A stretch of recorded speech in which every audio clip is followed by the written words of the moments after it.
Hi friends, please subscribe to Amravati Media and press the bell icon for more latest updates. AP సమాజం ఎందుకు ఇలా తయారైంది? ఆంధ్రప్రదేశ్ సమాజాన్నే కాదు యావత్ లోకాన్ని గాదే సాయికృష్ణ మిస్సింగ్ వ్యవహారం నివ్వెరపరుస్తోంది. లాకప్లోనే సాయికృష్ణని చంపేశారంటూ వైసీపీ సీనియర్ నేత మాజీ మంత్రి అంబటి రాంబాబు ఫోటోలను బయటపెట్టారు. అలాగే ఆయన తీవ్ర ఆరోపణలు కూడా చేశారు. కృష్ణలంక సీఐ నాగరాజు ఒక ఆర్ఎంపీ డాక్టర్ని తీసుకెళ్లి గోళ్లు పీకి కట్టు కట్టించి చిత్రహింసలకు గురిచేసి చంపారని ఆరోపించారు. అంబటి ఆరోపణలు వినడానికే మనస్సు వికలమవుతోంది. ఇక ఆ తల్లి యువకుడి బంధువుల మనోవేదన తలుచుకుంటేనే గుండె చెరువు అవుతోంది. ఈ సందర్భంగా బాధితులు చెబుతున్న మాటలు మరింత ఆందోళన కలిగిస్తున్నాయి. ఇంత జరిగినా నెల రోజులుగా ఏ ఒక్కరూ తమను పలకరించడానికి రాలేదని వాపోతున్నారు. కుక్క చచ్చినా ఒక చేతిలో 2 జెండాలు పట్టుకుని వెళ్లే కమ్యూనిస్టులు కూడా తమను పలకరించలేదని గాదే సాయికృష్ణ మేనమామ ముళ్లపూడి నాగేశ్వరరావు వాపోయారు. కనీసం తమ బిడ్డ ఎప్పుడు చనిపోయారో చెప్పాలని, బూడిదైన ఇవ్వాలని తల్లి విజయలక్ష్మి కన్నీళ్లతో వేడుకుంటున్నారు. అయినా స్పందించే హృదయాలు కరువయ్యాయి. ఏదైనా దుర్ఘటన జరిగితే బాధితుల పక్షాన నిలిచేందుకు ప్రజా సంఘాలు, వామపక్షాల నాయకులు కూడా ఆంధ్రప్రదేశ్లో ముందుకు రాకపోవడం ఆశ్చర్యం, ఆందోళన కలిగిస్తున్నాయి.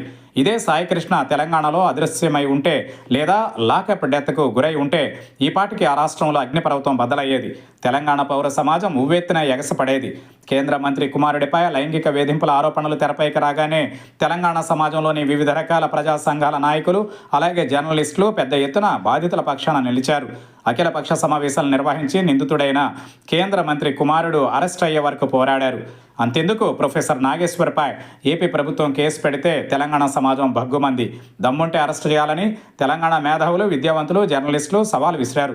ప్రొఫెసర్ నాగేశ్వర్కు ఏదైనా జరిగితే తీవ్ర పరిణామాలు ఉంటాయని తెలంగాణ సమాజం ఘాటు హెచ్చరిక చేసింది.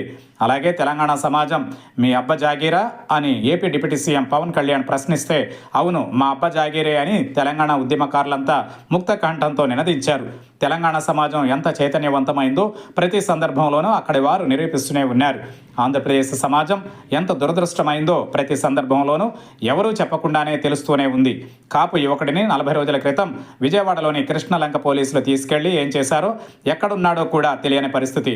కుమారుడి ఆచూకీ కోసం కన్న తల్లి కన్నీళ్లతో వేడుకుంటున్నా పోలీసులు కనికరించడం లేదు. ఏరి కోరి ఎన్నుకున్న కూటమి ప్రభుత్వం మౌనంతో తీరని నేరానికి పాల్పడుతోందన్న విమర్శ వెల్లువెత్తుతోంది. పాలకులు ఎంత నిర్దయతో ఉన్నారో గాదే సాయికృష్ణ కేసు విషయంలో వారు వ్యవహరిస్తున్న తీరే నిదర్శనం. పైగా ప్రభుత్వంలో కీలక భాగస్వామిగా ఉన్న జనసేన మద్దతుదారులైన కుటుంబానికే ఇలా జరగడం మరింత ఆవేదన కలిగించే అంశం. అన్నిటికీ మించి ఆంధ్రప్రదేశ్లోని ప్రజా సంఘాలు, వామపక్షాలు ఉన్నాయా లేదా అనే అనుమానం కలుగుతోంది. 23 ఏళ్ల యువకుడిని నెల క్రితం తీసుకెళ్లి ఏం చేశారో చెప్పని నియంతృత్వ, నిరంకుశ ధోరణుల్ని ప్రశ్నించే సమాజ శ్రేయోభిలాషులే లేరా అనే ప్రశ్న ఎదురవుతోంది. తెలంగాణ సమాజ చైతన్యం నుంచైనా ఆంధ్రప్రదేశ్ సమాజం స్ఫూర్తి పొందాలి. ఒక తల్లి కన్న కొడుకు కోసం పిచ్చిదానిలా ఏడుస్తూ కనీసం శవాన్నైనా ఒకవేళ కాల్చి బూడిద చేసి ఉంటే దాన్నైనా ఇవ్వాలని వేడుకుంటున్న తీరు పౌర సమాజాన్ని కదిలించకపోవడం అత్యంత ఆవేదన కలిగించే అంశం. ఇదేనా నిస్సహాయాల విషయంలో మానవత్వం కలిగిన వ్యక్తులు స్పందించాల్సిన విధానం అనే ప్రశ్నకు సమాధానం చెప్పాల్సిన అవసరం ఉంది. అదే ఘటన తెలంగాణలో జరిగి ఉంటే ఆ తల్లి తరఫున యావత్ సమాజం అండగా నిలిచేది. గుండెల నిండా నింపుకున్న మానవత్వాన్ని మరోసారి తెలంగాణ సమాజం ప్రదర్శించేది. ఒక తల్లి బాధ తమందరిది అని నిరూపించి లోకానికంతటికీ మంచి సందేశం పంపేది.